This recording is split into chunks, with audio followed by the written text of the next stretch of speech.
Hey everybody, it's Tony George from DocSports.com, March Madness Betting 101, handicapping tips, techniques, things to look for, things to help you make better decisions during postseason play in the NCAA. And of course, get over to DocSports.com. I mean, free information, free plays, a plethora of tools at your fingertips. It costs you nothing. And you have 12 of the deepest talent 12 handicappers that, in my opinion, is one of the deepest talent pools anywhere on the internet at your disposal with guaranteed pure profit plays. So be sure and get over to Docs and get yourself hooked up in terms of March Madness betting. And of course, anybody that's a new member gets a free $60 parked in their account to start things off with. So a great option for you to consider for March Madness. We're going to talk about the big tournament, the smaller tournaments, and we're going to touch on conference basketball action. And I can tell you that this has been one of the most tumultuous college basketball seasons I have seen in recent memory. There's not a lot of separation between Team A and Team B. And Team A may be, a number one seed, and Team B may be a number, whatever seed. The difference between the top team in the ACC and the middle of the road team in the ACC is very little. Big 10, Big 12, SEC, Mountain West. I mean, Mo Valley. They always say that, when a handicapper loses, he brings up parity. Man, that's a cop-out. It's not a cop-out. It's a fact. There is a lot of parity. There are 8 to 10 teams that can win the national title this year. True. There's going to be 6 to 8 teams that can win the NIT, the CBI, the CTI. Okay? There's 4 teams that can win most of these conference tournaments upcoming in the Power 5 conferences. So when you're looking at conference tournaments specifically, you want to look at teams' motivations. Does Kentucky and Duke really want to win their conference tournament? They already got a high seed secured in the tournament, in the big tournament? Probably not. You say, well, Coach K wants to win at any cost. No, not really. Who wants to play 3 games in 4 days and grind it out and drive yourself into the ground and wear your legs out, and 4 days later you got to go on the road and play somebody who wants to beat you because you're the king of the mountain. They want to knock you off. If you don't think that's a fact, just ask Virginia from last year when, Baltimore County, Maryland beat them as the number 1 seed. I'm telling you. The separation is so, look at teams' motivation there before you get too happy about laying huge numbers. Because if you're going to be laying huge numbers in any of these tournaments, any of them, you're going to be in trouble. You're going to lose. I'm telling you that right now. If this regular season has taught you nothing, it should have taught you at least that. No lead is safe. Now, another one, conference tournaments of motivation and laying points. The other one is, in conference tournaments, I've sat around all these bars and heard all these guys talk over the years in sports books. I put, 500 on this team because they had a bye and they're rested. Top 2 or top 4 teams in a lot of these tournaments, depending on how many teams are in the tournament, have byes. So the team they're playing played the day before to get the right to play them. And then they're going to be laying a big number. And what I've always done is I've taken a look at the team that they're playing. They're on a neutral site floor. They're in a different arena. They're not used to playing there. Okay?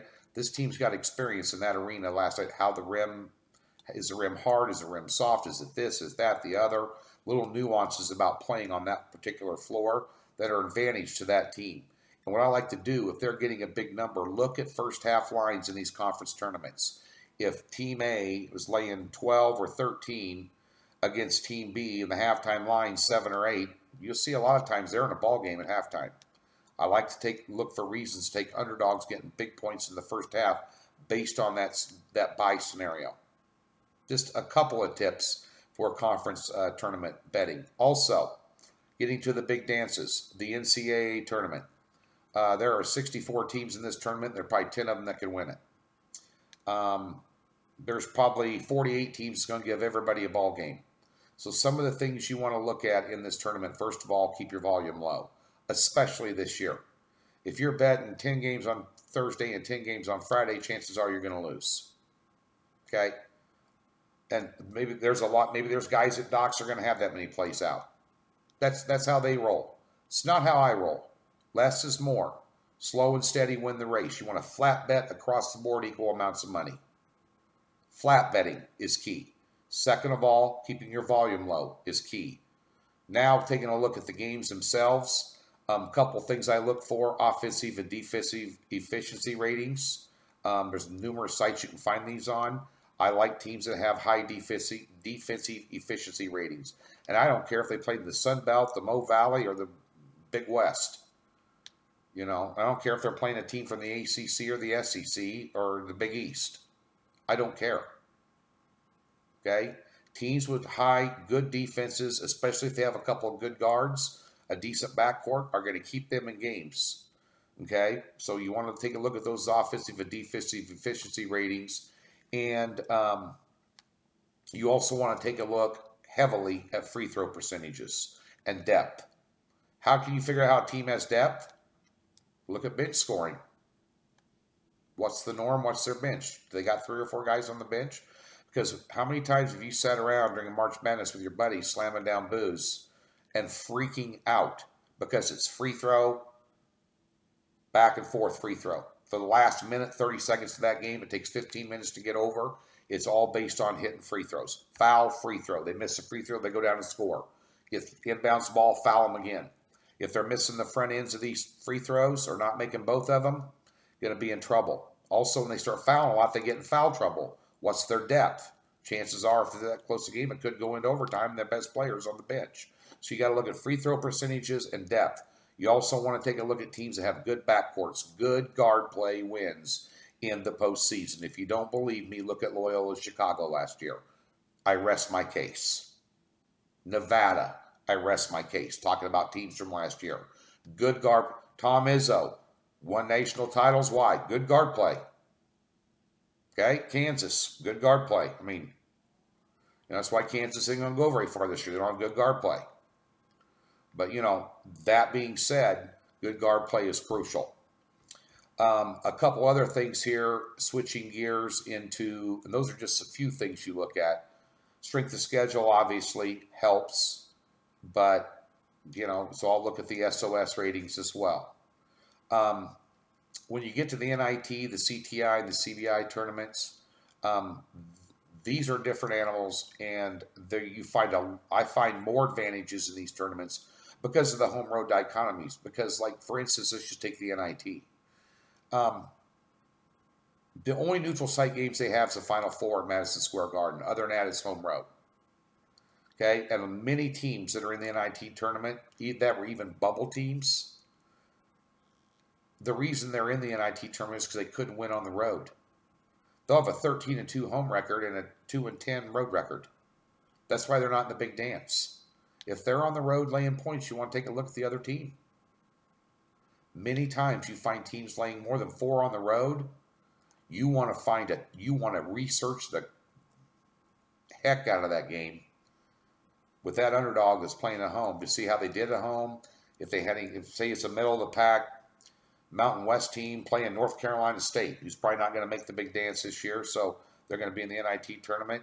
They're on the road laying 6.5 to some middle of the road team in the Mountain West, for instance, just for a hypothetical sake. What was that team's record at home? Did they have any signature wins at home? Did they knock off Fresno State, Utah State, or play Nevada within 3 points on their home floor? Whatever.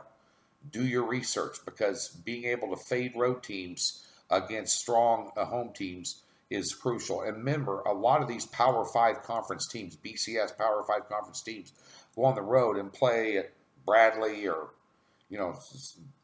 St. Mary's gym or whatever.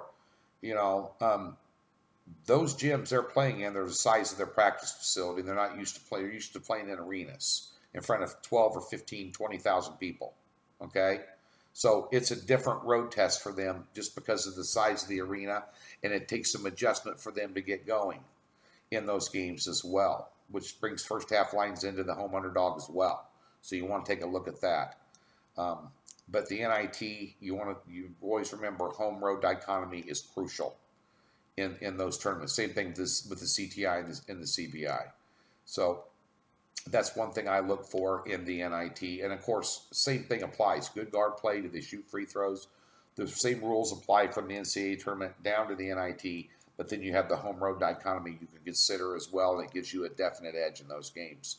Anything else, be sure and get over to DocSports.com. Check out the offerings that are available to you with discounted packages and a plethora of free information. I hope you win a lot of money in March Madness. Manage those expectations. Keep the volume low. Flat bet them across the board and get after the book and get it done this March Madness. I sure hope you do. I have 27 years of experience. I've been up and down all year long in college basketball, but I can assure you one thing. I know how to bring it in March Madness with 27 years of doing this, because it's a different animal to handicap. Get some experience on your side this March Madness. Best of luck.